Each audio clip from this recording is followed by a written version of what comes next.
we'll go up there. So Mouse and Took's already talking again. So he calls Took and tells him, he says, yeah, because they don't got no cell phones and shit. He said, hey, Took, we're gonna come to the park Saturday, and we're gonna get initiated into the set. And Took said it was about time. That's what Took told me. Is Took still living on 69th at this time, or he's on 83rd? He's moved. His mother. He could live at both houses. Okay. His mother house was on 83rd in the back, but his father always stayed on 69th. So just to get this straight, the Dinker Boys was a non-Crip gang until you got involved with them. Yeah, and when I was involved with the Dinker Boys before they became a Crip gang and before I became a Crip. So Tookie had. See, but so Tookie didn't have a play in Raymond Potts and Odie Shaw being Crips then? No. This is you. Yeah. For the dime moves and the lokes, for the 6-4s on spokes, for the OGs that did a dime, came back around on parole, for the homegirls with the scrap game, little homies that gang bang, from Pelican Bay to YA, rearrange your mind frame. Yeah, I know what you've been through, shit you had to go tend to. Your mama gave birth on the turf, I know them killers you kin to. This for the lost generation, broke as hell, man. Lifting weights and I was on swole, they start calling me Big Miz. Original Stutter Box. East Side Fighters, Pebble on Bishop, Mill City Gangsta Bloods. Kev Mac video, you know, this is for sure. Kev Mac video, open your soul. This is from the beginning. And one of the hardest Crips that was banging at that time, I mean gang banging, was Tookie. I mean, as far as gang banging goes, Pookie's demonstration was superb as far as gangbanging goes. Turning out house parties, going to the functions, you know, the dances, the concerts, the Watts Festival. Who was Pookie's crew back then? Who was his right hand? Remember when I said Tookie could round up all of the in-hood quicker than anybody? So he had all of them brothers coming down up out of that in-hood. And and Buddha and Monkey Man, they could round up all them UGs. And Ray and Penguin, they could round up all the 107s. Then you already know that the block, what it consisted of, Melvin Hardy, Big Odie, and what's the other brother we did the interview with out of the block? The one who said he started the block? Yeah, Hawk. Let me ask you this. And then Big Blue and them from the in-hood. So, and there was another brother that helped Blue start the in-hood. What was his name? There was another brother. O'Neal. Yeah. So listen. So now Cutes is a magnificent 7 Crips. What's going on with everybody else in that neighborhood? Well, what happened is Raymond Potts and Raymond Potts and T-Bone became Ace Coon Boones. So we would push up in the Brim neighborhoods. Because remember, we already would go swimming up at Harvard Park. Raymond had family that was rebel rousers. You know, relatives that were in that gang, which were already up at Harvard Park. So they was already going back that way. I was friends with Kennedy, you know, who rest in peace, whose brother was like the leader of the Rebel Riders was Fat Rat. So as we got older, we started going to these parties, and then we would run into Lucius again, we would run into Doty, we would run into Pumpkin, we would run into Big Country. These are Brims. We would run into, Mad Mike. We would run into, all of the Brims. You know, we would run into Terry Cadeau. We would run into, you know, they're foot soldiers, the ones that would be down on the ground fighting, turning out parties and shit. And all these parties would be like in the 50s, you know, like 59, down in them streets, right? They would even come to parties up to 67. So there was house, and this was the era of the house party. And how people found out that there was going to be a party. Friday at school, people would get index cards. They would write the address on the index card and say, here, you're invited to the party. Kids like me, we never got invited to parties. So we had the reputation of turning parties out. So, and the Brims had that reputation too. So none of us would ever, but we would always see the invitation. And if we saw an invitation, we would take it. And then we would have like a stack of them. And then when we would have a meeting, we would say, these are all the parties within this area. Let's go turn them all out. Or let's go to the party. And so that's how we would do. So we'd end up going to these parties, and Odie would turn it out. Or, you know, the different Brims that was banging hard would turn Little Country. He would turn the party out. So we would end up being in the party with these dudes, you know, arguing, listening to their name being called. So we started calling our names. We'd be in the party in the same house with them. We'd say, cute shotgun. Or we would say, T-Bone, T-Bone. We'd say Raymond Potts. And we'd be like, remember, we didn't fail to the party 13 deep. So we 13 deep. We inside their party calling our names out. Now they wondering who we are, because they hear all these different voices. And Raymond had a deep voice. So Raymond would say, Cute, what's up? And I would say, what's up, Raymond Potts? So we'd call each other by our full names or half of the name, and we gave each other nicknames. So and then we ended up getting in arguments over that. You know, we'd be like, who are y'all? And then we would say, we Dinkers, like that. And then they knew Raymond.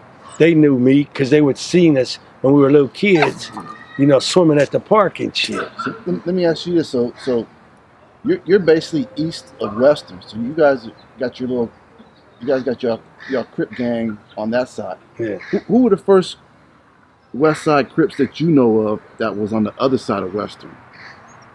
How did they get on that side, and who were they? Well, what happened, Odie, he really was friends with Raymond. Odie really liked it, Raymond. So Odie, when he came home, he started hanging out with Raymond from the Capone experience in the cafe and Raymond's downness and everything. So Odie would come over there. So Odie, he wants to hang with us. You know, he wants to be around us because, you know, I mean, who else is there cool to be around? You know, so Odie, he starts coming over there, hanging with Raymond. I think he might have started liking maybe one of Raymond's sisters. I don't know. But Odie started really coming over there a lot. So once Odie started coming over there, he had already been a leader of a gang. He had already had a portion of that Capone thing, you know, and he already could round people up. He already was turning parties out in like 68 or 69. So Odie was like the first one, man. You know, I give credit to Odie, you know, like that. What about? But you gotta look at Big Rick in them, because when I started the Horace Mann Crips, all of these dudes became Crips too through way of Horace Mann. Remember, Horace Mann didn't have no Crips. So Big Rick was part of your baby Crip crew? Yeah, we were all the first Horace Mann Crips. So what was going on with Perry Manuel and them on the other side of the tracks at that time? Perry Manuel and them started coming to the functions with us too. Because during the Crenshaw takeover, you know, taking Crenshaw. But before that, he was friends with Odie and Odell.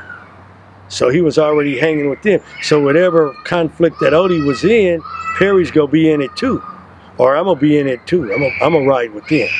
So whatever conflict's going down with them, I'm in it.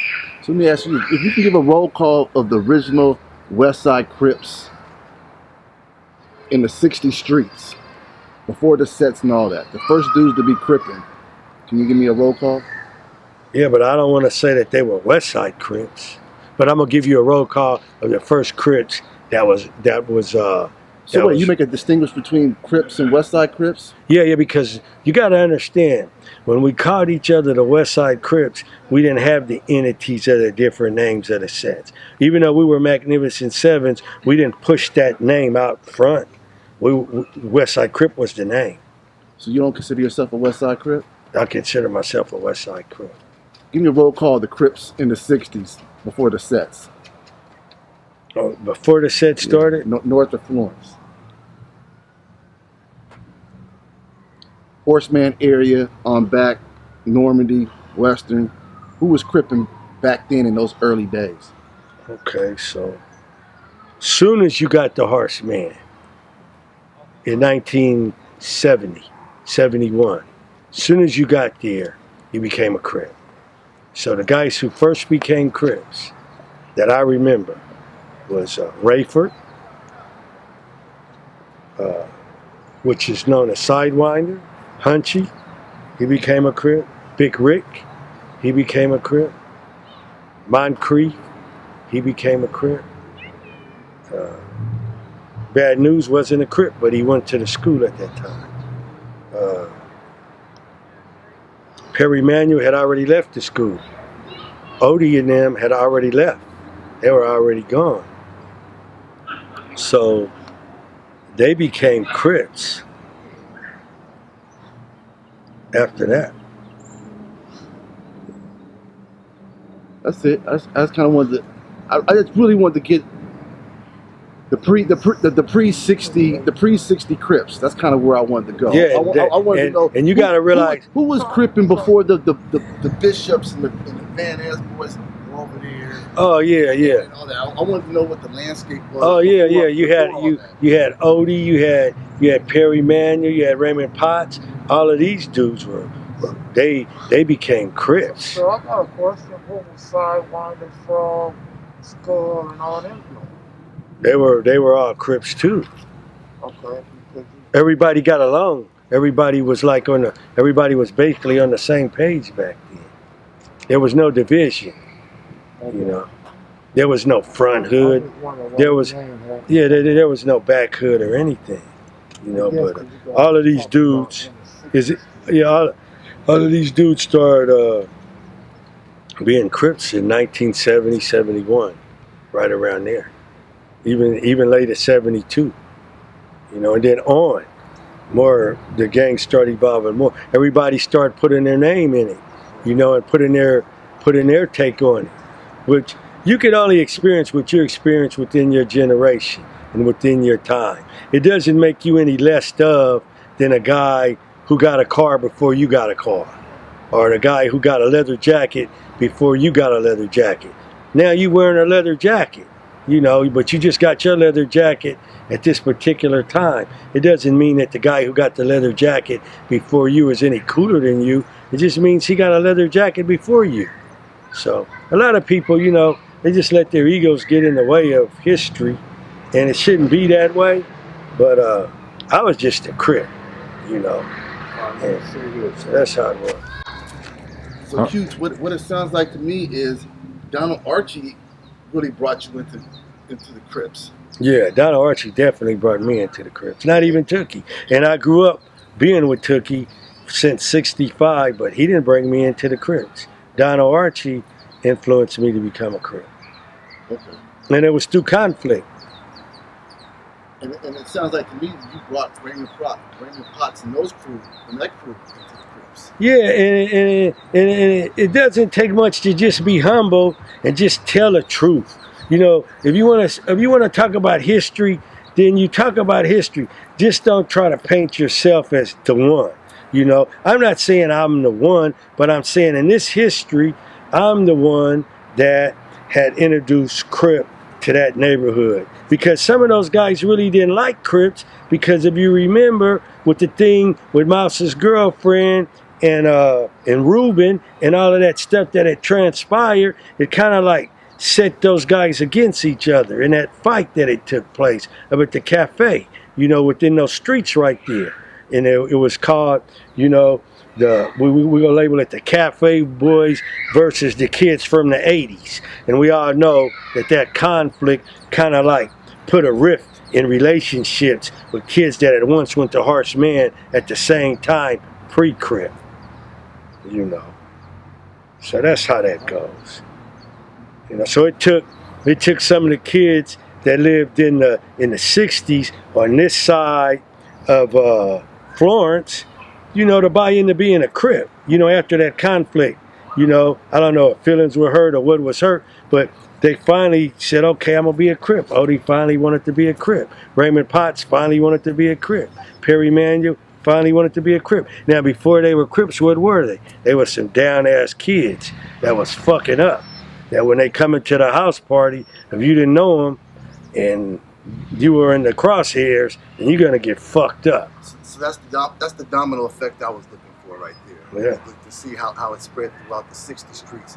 But you did kind of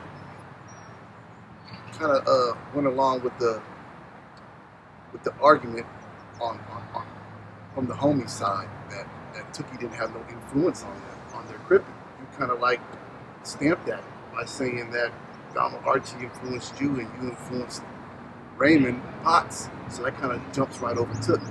Yeah, and Raymond Potts is the one that influenced me to become more downer, to slap fighting, to putting on the gloves, boxing in the back street, boxing with Loose Booty, you know, boxing the other kids up in there.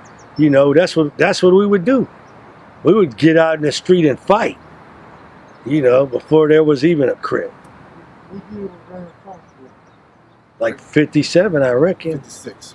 56, yeah. 57. Odie Shaw's 55, Raymond Potts 1956. And I'm 57. And Perry Manuel's 1954. Yeah, Perry's older than all of us. Let me throw a name out at you right now. Yeah. What can you tell me about Bobby Priest? Bobby was the Bobby Priest that I knew, if this is the same one, was a Harlem Crip.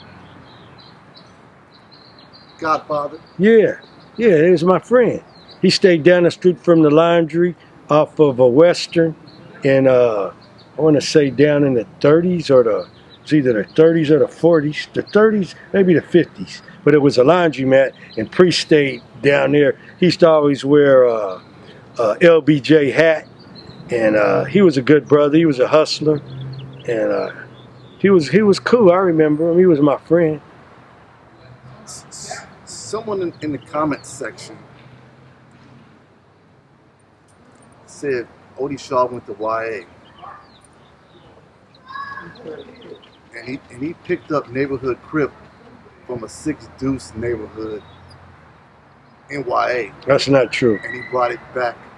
That's not true. I know how I know is this, because where did Odie Shaw pick up neighborhood from? Odie Shaw thought he was making up something that wasn't going around on that side of town, because them dudes in the hundreds, that's way up the street there. Odie didn't hang out up there. Odie's down here with us in the 60s. So Odie knew that he didn't want to keep the gang name Dinker Crips. He know that. He's going to put his stamp on it now. It ain't going to be Dinker Crips no more. Cooch was a Dinker Crip. I got to get this thing another name. So he changed the name, and I told him, I said, man, you shouldn't call it that. And he says, why? I says, because Blue and them call themselves the N-Hood. They going to think you with them. Not that it would be a bad thing to be with them, but at that time, you want your own. You don't need to ride off the shirt tails of somebody else. We tough too. Down here, we make up our own name. Even though there were other Dinker Crips, Harlem's called themselves Dinker Boys too. But they wasn't the same Dinker Boys as us. But yet we had a relationship with Dennis and them. Raymond Potts and them was like that. Perry Manuel and them was like that. We would all be in the same house together shooting dice. Let me ask you something, Coots. You went to jail in when, 79 or 80? 79. So you were around when the West Side splintered into a million sets. Yeah, I was at the meeting that, I was going to say unfortunately. Unfortunately, I was at the meeting that broke up the West Side. There wasn't a lot of Crips there that night. And we held the meeting at Jesse Owens Park, which was Sportsman Park. And the people that was at the meeting to break the West Side up was Melvin Hardy, Tookie, Mouse, me, Buddha, Monkey Man, Hillbilly. I think that was it. So I'm trying to understand. By 79, Magnificent Seven is not really a thing, Cutes. And all your childhood friends either went the A Trey route or the 60 route. Why didn't you choose? I don't understand.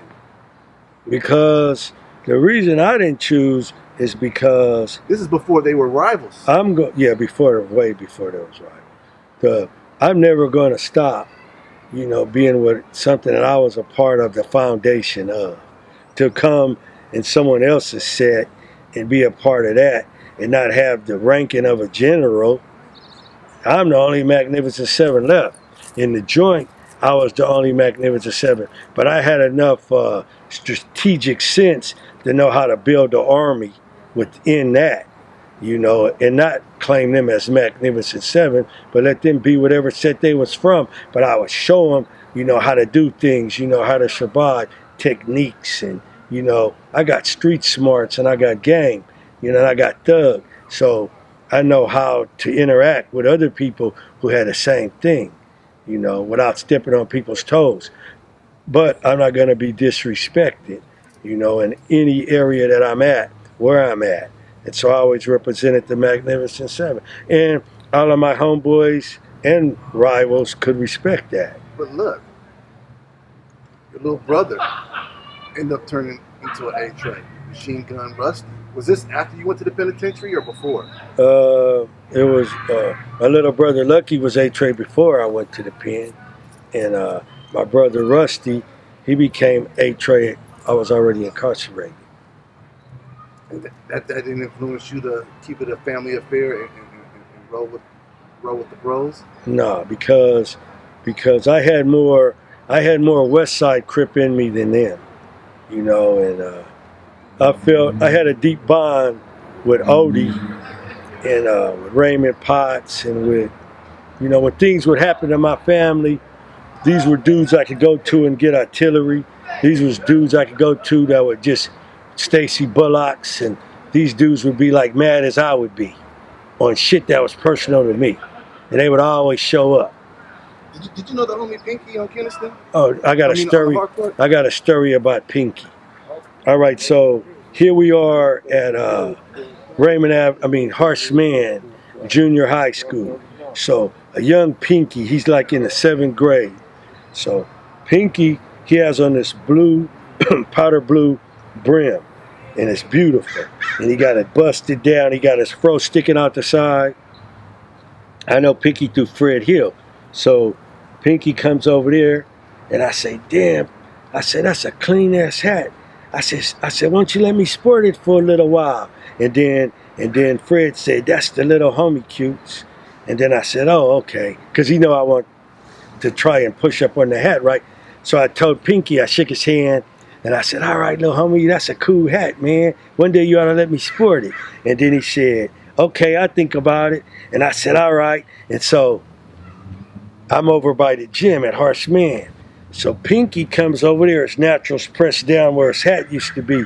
And so I'm over here playing basketball, a physical basketball game with some dudes, just cussing and pushing and shoving, having a real basketball game, a fight of life sort of basketball game where you're knocking kids on the ground and you getting pushed on the ground, you're ready to fight in the basketball game. So Pinky, he don't want to interrupt the basketball game, but he's standing there, and I look over there and I see he don't got his blue hat on his head.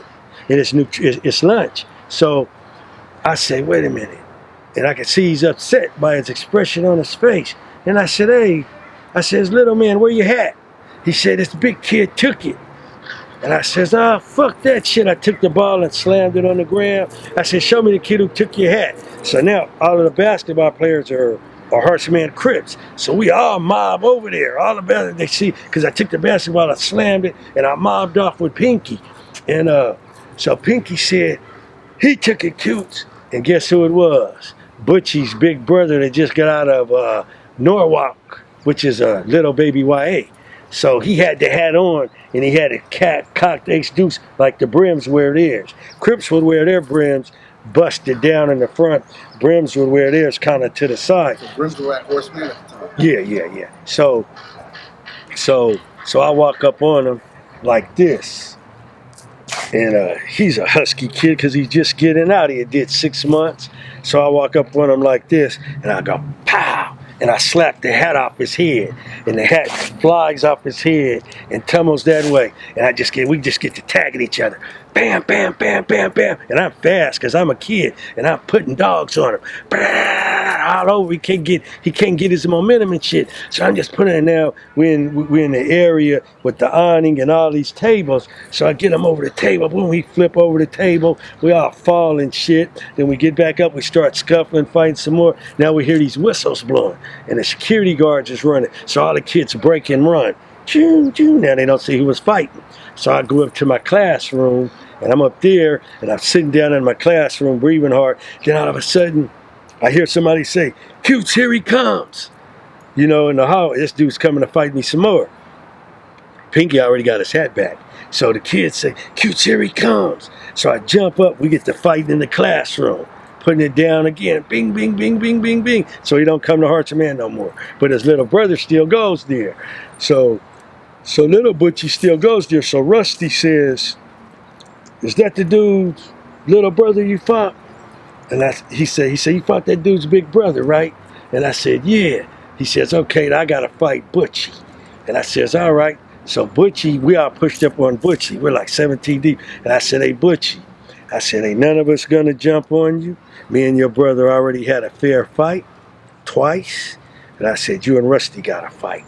And I said, "We're going to fight in front of the Bank of America on Western between 70th and 69th. So meet us there after school." They got a bank over there? They used to have a bank over there. So Butchie was a hog. Little Butchie said, "All right, I fight him." And then I said, "If your brother want to fight again, get on the phone and call him and tell him we can fight again in front of the bank too after school." So after school, Rusty's like restless. So he says, "Okay, I'm going to get him." I said, "This is how you got to fight him." I said, "He's a burly kid, just like I fought his brother. Don't get in on him. Stay away from him. Use your speed. Don't let him wrestle you." Rusty was putting them on. They're duking it out. Him and Butchie duking it out. And they fought good, had a good-ass fight, just like me and Butchie's brother had a good-ass fight. Let me ask you this. Was Pinky a Crip at the time? A Horseman Crip? Yeah. Probably by way of Fred, if he was. Do you know Yaya? Yeah, Do you know yeah. Yaya? Yeah. Where's he going? From the 100. You know, Pinky was in Folsom with me, too. Was he? Yeah. I asked you about Yaya because someone pulled my coat to that was Pinky's Crip influence. Some kid out the hundreds named Yaya. I don't think so. I think I was Pinky's Crip influence. Is Pinky still alive? Oh, Pinky died in robbing an armored truck in 1990. Yeah, that's my buddy. I wish he was still alive. He'd probably say I was his Crip influence. Because after even when he saw me in Folsom, he said, "Cutes, remember you got my hat back for me?" He said, "That was a good fight." I said, "I remember that shit." Yeah, He said, Pinky "Yeah." was out here robbing armored trucks. Yeah. Pinky was always about hustling. He was a Crip, but he wasn't a gangbanger. You know, he was like a hustler Crip, like the Bullocks. That was his crew. Oh, okay. Bullocks and Stag. That was Okay, his yeah. crew. See, those were hustler Crips. Hustler Crips. I call them hustler Crips, money Crips. Before Crips made money selling drugs, they was making money at the barrel of a gun. You know, and that's how it was. But it's funny how you talked about this history, because my influence of Crippin' was in the 70s too, when we turned the 7-8 hustlers into Crips.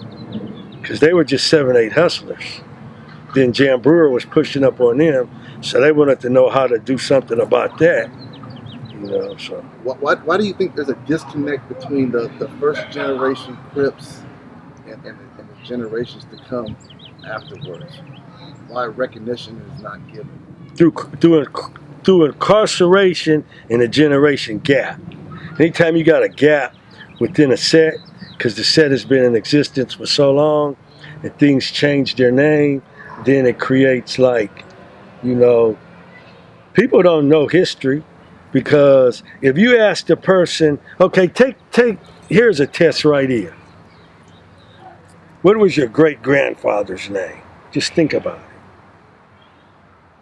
I don't remember my great-grandfather's name, but he was a blood relative. He was a blood relative of mine. I mean, my great-grandfather birthed in my grandfather. My grandfather birthed in my father. But I do not know my great-grandfather's name because of the generation gap. And that which exists within gangs. The good thing is that... That's a good point. The only thing is you're talking 150 years difference. Well, still, it still should be recorded in the history of family. It's not getting passed down. Passed down verbally. Yeah, that's what I said. I agree with the passing down.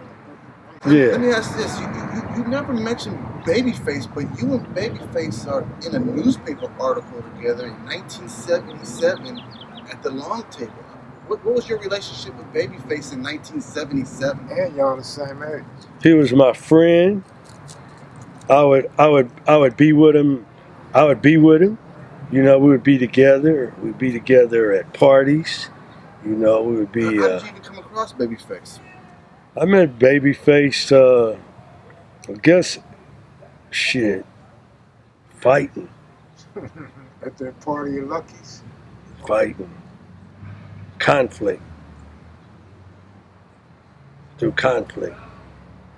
Yeah. So you're at Horseman with Babyface. You guys are the same age. So he has to be a bishop at that time. I don't know, because when Ladera and them and Space Ghost and them decided to start bishops with Lucky and them, that came like a big wind. You know, like it blew in and then it blew out. But when it came in, it was like it lasted summer. I'll help you out. It started in 1973. Oh yeah, see, so Babyface, he was already around before the bishops, before he said I'm gonna be a bishop. That's why I didn't know he was a bishop. I never knew Babyface was a bishop until you told me. I didn't remember Slew.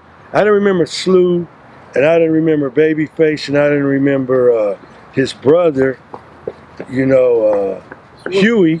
I didn't remember them as bishops. So who did you remember as bishops back then? I definitely remember Lucky. I remember Lucky as a bishop because he told me he was a bishop, and I told him you couldn't be a bishop. I said, you're not going to be a bishop over here. And so, you know, don't try to give a party over here. Don't invite them dudes over here anymore. My cousin comes over here. I don't get along with him. Oh, that's right. Space Ghost is your cousin. Yeah. And you didn't get along with your cousin? Nope. The only reason I didn't go in on him is because of Mouse. That's crazy. Yeah, Mouse said you're not going in on him. So look, even Bad News acknowledged that the bishops were bumping heads with the Crips. A lot of people don't want to talk about it. You know, they don't want to talk about the fight. They don't want to talk about what happened that night at the party. Let's talk about it. You know, they gave a party. We told them don't get a party. We went over Lucky's house a few weeks before. Told him that this is not going to, you know, be tolerated down here. And to do something about it, you know. And then Lucky, he just was quiet. Okay, and call me back. Because he didn't eat no cheese. He wasn't like, oh, I'm scared of you cutes. You know, it wasn't nothing like that. So he gave a party. And T-Bone, Raymond Potts, me, Loose Booty, the crew. We showed up, and we showed out.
Parole, now I'm back in my city with heart. But I'm older now and see most of the homies is gone.